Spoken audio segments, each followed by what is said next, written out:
नमस्कार दोस्तों, LS classes में आपका स्वागत है। हम लोग ग्रुप डी और एनटीपीसी के लिए प्रीवियस ईयर साइंस क्वेश्चन कर रहे हैं, जो कि आज का लेस्ट लेक्चर है। पहला प्रश्न देखो, प्रश्न नंबर 165। सामान्यतः प्राणियों की तुलना में पादपों को कम ऊर्जा की आवश्यकता होती है। इसके मुख्य कारण क्या है? इसके मुख्य कारण आपसे पूछा गया है। ऊतकों में बड़े अनुपात में मृत कोशिकाओं की उपस्थिति, या गतिशीलता की अनुपस्थित, या पादप अपना भोजन स्वयं संश्लेषण करते हैं, या श्वसन के दौरान पादप O2 मुक्त करते हैं। तो आपको कारण बताना है, इनमें से क्या हो जाएगा। Option number A B C D, A और बी सी डी। ठीक है, तो ऑप्शन नंबर हो जाएगा इसका बी आंसर सही। जिन्होंने आंसर बी दिया है वो लोग सभी करेक्ट आंसर। भाई श्वसन के दौरान पादप O2 मुक्त करते, ये बात गलत है। प्रकाश संश्लेषण के दौरान, ना कि श्वसन के दौरान। ठीक, तो यहाँ पर बी और ए और बी दोनों कारण सत्य हैं। जिन्होंने आंसर बी दिया है वो लोग सभी सही हो जाएंगे। ठीक है, अगला प्रश्न नंबर नेक्स्ट है, प्रश्न नंबर 166।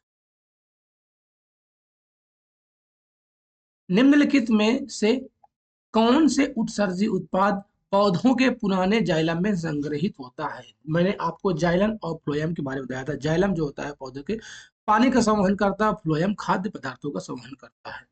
यहाँ पर राल हो जाएगा, या साइट्रिक अम्ल है, या कार्बन डाइऑक्साइड है, या मार्फिन है। प्रश्न नंबर 166 हो जाएगा राल। ऑप्शन नंबर इसका ए हो जाएगा सही आंसर। ठीक है, पौधों में कोई उत्सर्जन अंग या उत्सर्जन तंत्र नहीं पाया जाता है, जैसे कि मशरूम पाया, जीवों पाया जाता है। राल अथवा रेजिन पौधों का एक उत्सर्जी पदार्थ है। राल और रेजिन, और आपने कहा गोंद खाया होगा, बबूल के पेड़ का गोंद। ठीक है, ये उत्सर्जी पदार्थ है। रेजिन, गोंद, टैनिन जैसे सभी उत्सर्जी पदार्थ और अपशिष्ट उत्पाद पौधों के जाइलम कोशिकाओं में एकत्रित होते हैं, जो बाद में मजबूत लकड़ी के रूप में परिवर्तित हो जाते हैं। यहां पर ऑप्शन नंबर ए हो जाएगा करेक्ट आंसर। अगला प्रश्न है, प्रश्न नंबर नेक्स्ट है, प्रश्न नंबर 167। पादपों में रेजिन और गोंद विशेषकर ऑप्शन में संचित होते हैं। तो पुराने फ्लोएम में, या पुराने वलकुट में, पुराने मज्जा में, या पुराने जाइलम में। प्रश्न नंबर 167। अभी आपने पुराने जाइलम की बात पढ़ी थी। ऑप्शन नंबर यहाँ पर डी हो जाएगा, पुराने जाइलम में विशेषकर संचित होते हैं। ऑप्शन नंबर इसका डी है करेक्ट आंसर। ठीक है, पादपों में रेजिन और गोंद विशेषकर पुराने जाइलम में संचित होते हैं। जाइलम संवहनी पौधे में ऊतक का एक प्रकार है, जो जल और पोषक तत्वों को जड़ों से पत्तियों तक पहुंचाता है। कहां से? जो मान लो पौधा है, ठीक है, तो जड़ों से पत्तियों तक पहुंचाता है। भोजन पत्तियों से यहाँ तक, है ना। भोजन प्रकाश संश्लेषण द्वारा भी भोजन होता है ना, भोजन बनता है प्रकाश पौधों में, और फ्लोएम के माध्यम से ये आपको संवहन होता है पौधों में। अगला है प्रश्न नंबर नेक्स्ट, प्रश्न नंबर 166। निम्नलिखित में से कौन सा कथन फ्लोएम के संबंध में सही है? फ्लोएम के संबंध में आपको सत्य कथन बताना है। फ्लोएम की सभी कोशिकाओं में छिद्रित दीवारें होती हैं।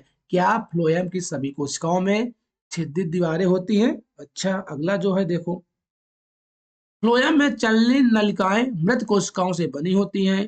फ्लोएम का परिवहन एक दिशीय होता है, या फ्लोएम प्रकाश संश्लेषक उत्पादों को पत्तियों से पौधे के अन्य भागों तक ले जाता है। यही बात सत्य है फ्लोएम के संबंध में। ठीक है, यही बात है सत्य है। ठीक, चलिए इसके बारे में और हम जानते हैं। फ्लोएम पौधों में कार्बनिक पोषक तत्वों के परिवहन और वितरण के प्रभारी संवहनी ऊतक होता है। यह पौधों में एक संरचनात्मक कार्य करता है। जो फ्लोएम होता है, प्रकाश संश्लेषण के दौरान पत्तियों में बने, ठीक है, मान लो ये पौधा आपका हो जाएगा, ठीक है, ये यहाँ पर मान लो पत्ती है, पत्तियों में बने खाद्य पदार्थों को पौधे के अन्य भागों में, ठीक, पौधों के अन्य सभी, ठीक है, भागों में पहुंचाने कार्य करता है। जबकि जो जाइलम होता है पौधों की जड़ों से यानी पत्तियों तक, वो आपका पानी यानी घुलनशील जो पदार्थ होते हैं उनको पहुंचाता है। इसको आपको ध्यान देना है। यहाँ पर डी हो जाएगा करेक्ट आंसर। अगला है प्रश्न नंबर नेक्स्ट, प्रश्न नंबर 169। निम्न में से कौन सा प्रकाश संश्लेषण के उत्पादों का पत्तियों से पादप के अन्य भागों तक परिवहन होता है? पत्तियों से पादप, अभी आपने पढ़ा पत्तियों में भोजन प्रकाश संश्लेषण के दौरान, तो हो जाएगा यहाँ पर फ्लोएम करेक्ट आंसर। ठीक है, फ्लोएम हो जाएगा इसका सही आंसर। ठीक, कोई दिक्कत परेशानी? देखो जाइलम, जाइलम के बारे में आपको पता है, फ्लोएम के बारे में आपको बता चुका हूँ, दोनों के बारे में आपको बता चुका हूँ। ठीक है, चलिए। ठीक, दोनों ही एक जटिल ऊतक है, फ्लोएम और आपका जटिल स्थायी ऊतक है, आपको ध्यान देना भाई। ठीक है, 170 चालनी पट्टिकाएं में पाई जाती हैं। ऑप्शन यहाँ पर खाली स्थान दिया, जो चालनी पट्टिकाएं होती है कहाँ पाई जाती हैं? फ्लोएम नली कोशिकाओं में, या फ्लोएम सहचर कोशिकाओं में, फ्लोएम तंतु कोशिकाओं में, या फ्लोएम पैरेनकाइम कोशिकाओं में। तो जो चालनी पट्टिकाएं होती हैं ये जो पाई जाती हैं फ्लोएम नली कोशिकाओं में। ऑप्शन नंबर यहाँ पर ए हो जाएगा करेक्ट आंसर, प्रश्न नंबर 170। ठीक है, चालनी पट्टिकाएं फ्लोएम नली कोशिकाओं में पाई जाती हैं। फ्लोएम एक संवहन ऊतक है जिसका मुख्य कार्य पत्तियों द्वारा बनाए गए भोजन को पौधों के अन्य भागों तक पहुंचाना होता है। अगला है प्रश्न नंबर नेक्स्ट, प्रश्न नंबर 171। पौधों में अपशिष्ट उत्पादों के संग्रहण हेतु इनमें से किस स्थान का उपयोग किया जाता है? अपशिष्ट उत्पादों का जो संग्रहण होता है वो पौधों में कहां पर होता है, ये पूछा गया है। रक्षक कोशिकाएं, वास्तविक और उल्टा। ठीक है, स्थान आपका उपयोग किया जा पूछ रहा है, फ्लोएम फाइबर या मूल रूम। तो यहाँ पर हो जाएगा क्या? वास्तविक और उल्टी। यहाँ पर आपका देखो, अभी आपने पढ़ा कि पादपों में अपशिष्ट उत्पादों का संग्रहण है तो पुराना जाइलम होता है। क्या होता है भाई? पुराना जाइलम में होता है। आपने रेजिन और गोंदिंग गोंद के बारे में पढ़ा था, है ना? और क्या है? जाइलम एक स्थायी जटिल ऊतक है जो संवहन बंधन द्वारा अंदर पे जाता है, समारोहण के जाइलम के भीतर। तो यहाँ पर वास्तविक और उल्टा ये कुछ, यहाँ पर जाइलम पुराना जाइलम होना चाहिए भाई, पुराना जाइलम में होता है। ऑप्शन नंबर यहाँ पर बी कर दो सही। ठीक है, पुराना जाइलम। नेक्स्ट है प्रश्न नंबर है 172। निम्नलिखित निम्नांकित आरेखों में नीले तीर जाइलम वाहिकाओं के माध्यम से परिवहन को निरूपित किया गया है, और लाल तीर फ्लोएम जो है वो वाहिकाओं के माध्यम से परिवहन को निरूपित किया गया है। कौन सा आरेख पौधे के तने में परिवहन की सही दिशा का निरूपण करता है? तने में यहाँ पर पूछा गया है। चित्र नंबर ए, बी, सी या डी। प्रश्न नंबर 172। 172 में हो जाएगा ऑप्शन नंबर यहाँ पर हो जाएगा बी। यहाँ क्या हो जाएगा? यहाँ पर बी हो जाएगा, तना से संबंधित। ठीक है, जाइलम वाहिकाएं पादप की जड़ों से ऊपर पत्तियों को और जल और खनिज के परिवहन का कार्य करता है। जड़ों से भैया, कहां से? जड़ से। ठीक है, जाइलम के द्वारा ये बात आपको ध्यान देना है। यहाँ पर बी हो जाएगा करेक्ट आंसर, यानी चित्र नंबर बी है सही आंसर। ओके, चलो अगला प्रश्न नंबर 173। जाइलम का इनमें से कौन सा घटक जल के परिवहन में कार्य नहीं करता है? जल के परिवहन में इनमें से कौन सा ऐसा घटक है जाइलम का जो कार्य नहीं करता है? जाइलम मृदुतक, जाइलम वाहिनिकाएं, जाइलम तंतु या जाइलम वाहिकाएं। इनमें से ऑप्शन नंबर जो सी है जाइलम तंतु, ये कार्य नहीं करता है, तो सी हो जाएगा इसका करेक्ट आंसर। बाकी तीनों ही कार्य करते हैं। ठीक है, जाइलम जो है वो जटिल ऊतक का उदाहरण है, या ये भी दोनों ध्यान देना है। जाइलम और फ्लोएम दोनों ही जटिल ऊतक है। ये प्रश्न पूछा गया है कि कैसा ऊतक है? जटिल ऊतक है। यह मूल रोम से पानी तथा खनिज लवणों को तने और पत्तियों तक पहुंचाता है भाई, जड़ से, यानी जाइलम जो है।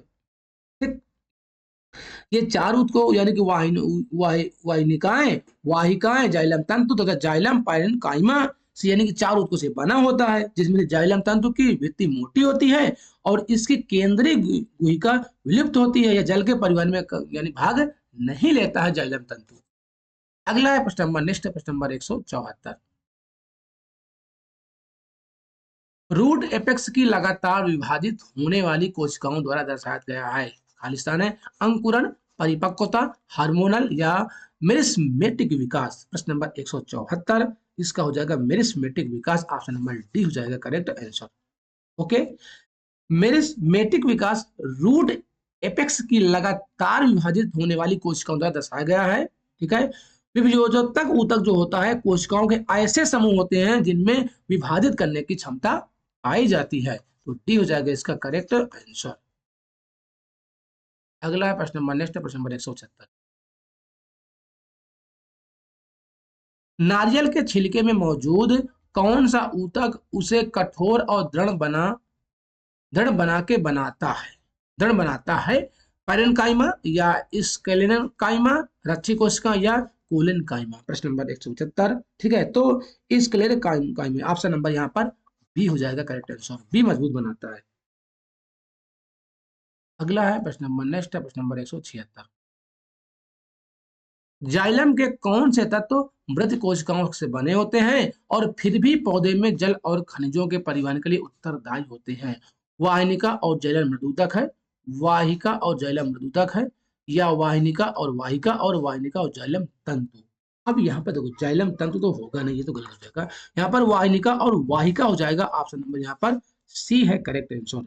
जिन्होंने ऐसा सी दिया वो लोग सभी सही हो जाएंगे आंसर। ठीक है, ठीक।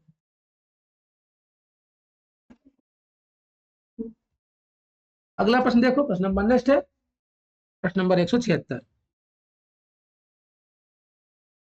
100 नेक्स्ट क्वेश्चन है, 176 हो गया।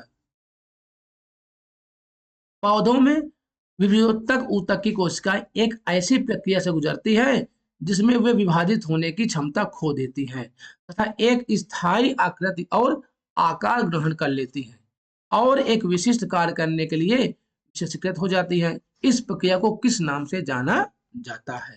पुनर्जनन है या विभेदन है या प्रजनन है या विकास है? प्रश्न नंबर 177 में आप लोग क्या आंसर दे रहे हो? तो हो जाएगा विभेदन कहलाता है। क्या विभेदन? ऑप्शन नंबर यहाँ पर बी हो जाएगा करेक्ट आंसर। नेक्स्ट क्वेश्चन है प्रश्न नंबर 178। एक लंबा वृक्ष अपने अपशिष्ट उत्पादों को कहाँ संग्रहित कर सकता है? पुराने जाइलम, ठीक, इसके बारे में शायद हमने चर्चा कर चुके हैं, तो पुराने जाइलम ही इसका सही आंसर हो जाएगा, ऑप्शन नंबर इसका ए हो जाएगा करेक्ट आंसर।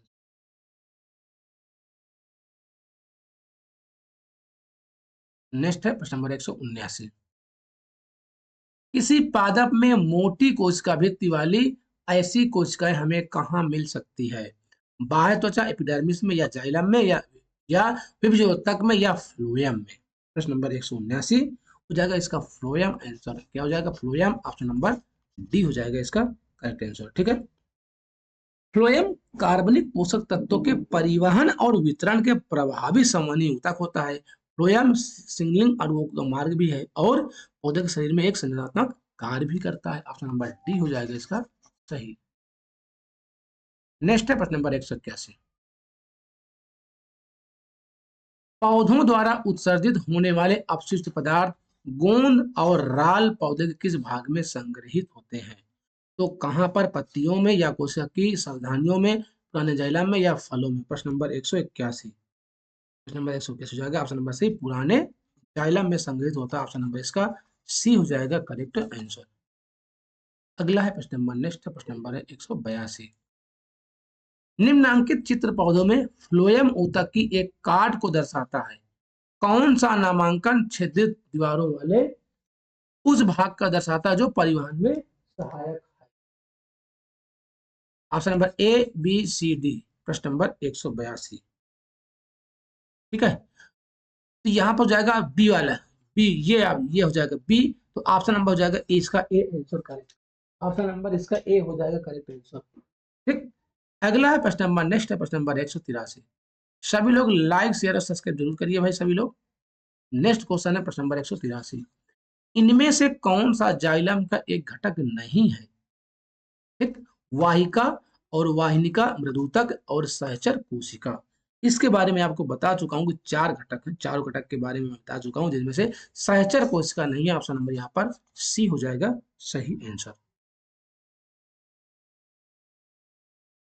नेक्स्ट है प्रश्न नंबर 184। भोजन के संग्रहण के लिए जाइलम की कौन सी कोशिकाएं उत्तरदायी है? भोजन की संग्रहण के लिए यहाँ पर पूछा गया। जाइलम तंतु, वाहिनिकी या वाहिका या पैरेन्काइमा? प्रश्न नंबर 184। ऑप्शन नंबर इसको हो जाएगा डी आंसर, पैरेन्काइमा। जिन्होंने आंसर डी दिया है वो लोग सभी सही हो जाएंगे। अगला है प्रश्न नंबर नेक्स्ट प्रश्न नंबर 185। पादपों में उत्सर्जन की प्रक्रिया के संबंध में इनमें से कौन सा कथन गलत है? आपको गलत कथन बताना है। अपशिष्ट उत्पाद पुराने जाइलम में राल यानी कि रेजिन और गोंद के रूप में संचित हो सकते हैं। ये तो बात एकदम सही है, गलत नहीं है।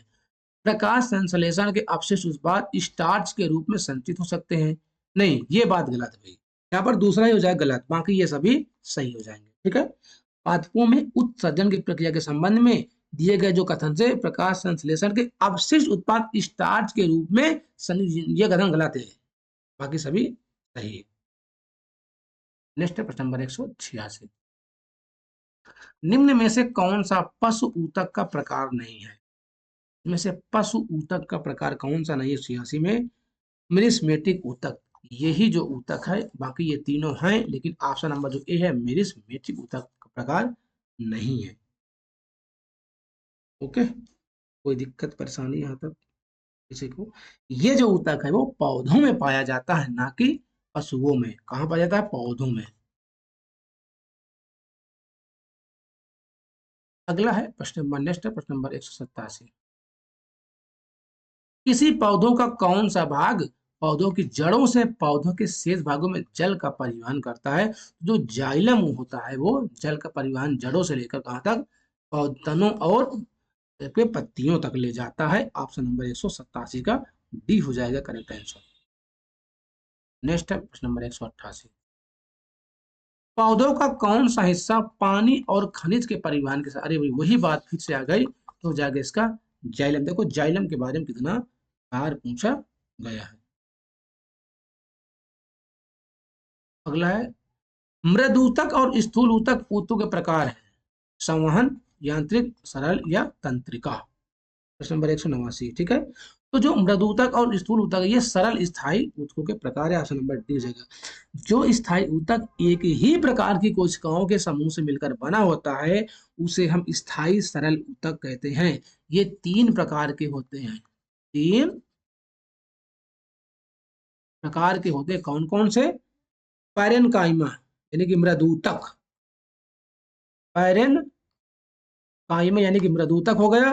दूसरा हो गया दृढ़ ऊतक, इसको इंग्लिश में बोलते हैं स्क्लेरोकाइमा। इसके बाद है कोलेनकाइमा यानी स्थूल कण ऊतक। तो ये तीनों ऊतक को आपको ध्यान देना है। एक हो गया मृदु ऊतक, दूसरा हो गया दृढ़ ऊतक, तीसरा हो गया स्थूल कोण ऊतक। अगर हम इंग्लिश से बात करें तो पैरेनकाइमा, ठीक है, स्क्लेरेनकाइमा, इसके बाद कोलेनकाइमा। नेक्स्ट है प्रश्न नंबर 90, पादप ऊतकों के संबंध में इनमें से कौन सा कथन गलत है? आपको गलत कथन बताना है। जाइलम जल और खनिजों का परिवहन करता है, ये बात तो एकदम हमें सत्य है, सत्य लग रही है, सत्य है ही है। जाइलम और फ्लोएम एक जटिल ऊतक है, ये भी बात सत्य है।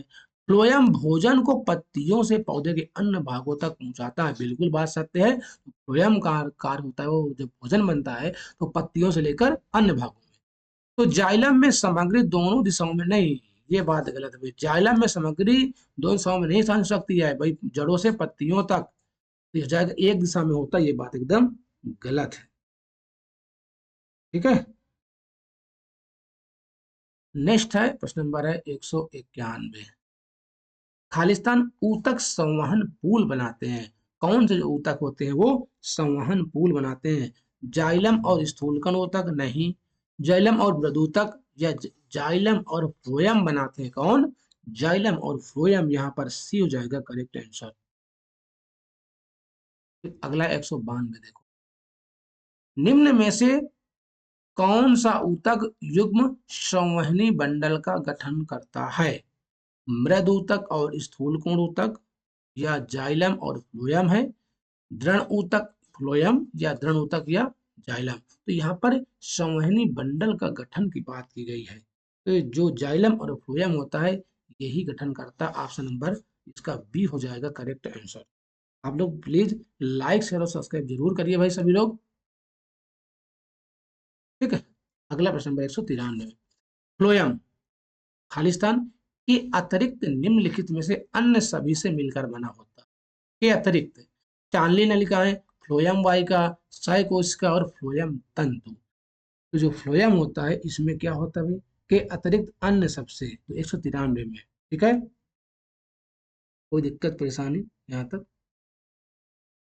तो हो जाएगा इसका बी आंसर, हो जाएगा बी आंसर, इसका हो जाएगा फ्लोएम वाहिका। क्यों?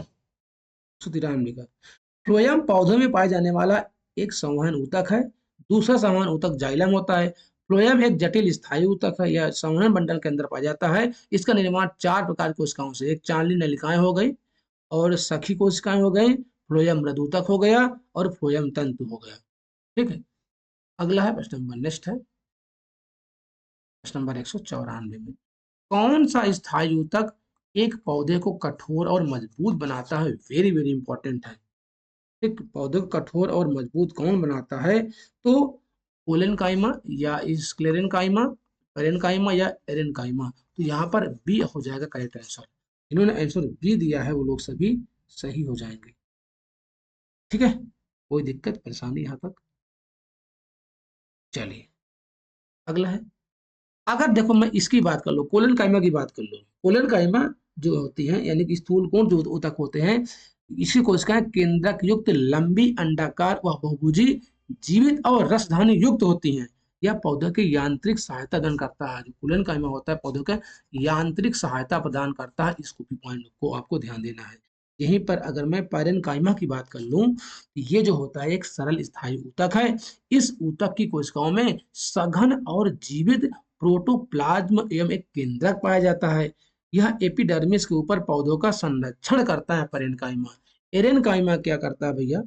जलीय पौधे में तैरने के लिए गुहिकाएं रहती हैं जो मृदुतक के बीच में पाई जाती हैं। इस प्रकार की मृदुतक को वायुतक या एरेनकाइमा कहा जाता है। तो इन चारों पॉइंट को आपको ध्यान देना है। ठीक है, ये थे आज के महत्वपूर्ण, हम लोग डेली 30 क्वेश्चन करते हैं। 30 क्वेश्चन, आगे वाले दिनों में आपको 30 से सीधा एक दिन में 60 क्वेश्चन कराऊंगा। ठीक है, तो सभी को धन्यवाद, हम लोग मिलते हैं नेक्स्ट क्लास में। आप लोग प्लीज लाइक शेयर और सब्सक्राइब जरूर करिए। अगर आपके लिए वीडियो हेल्पफुल है तो आप लोग सभी अपने दोस्तों के पास भी शेयर कर दीजिए। धन्यवाद सभी।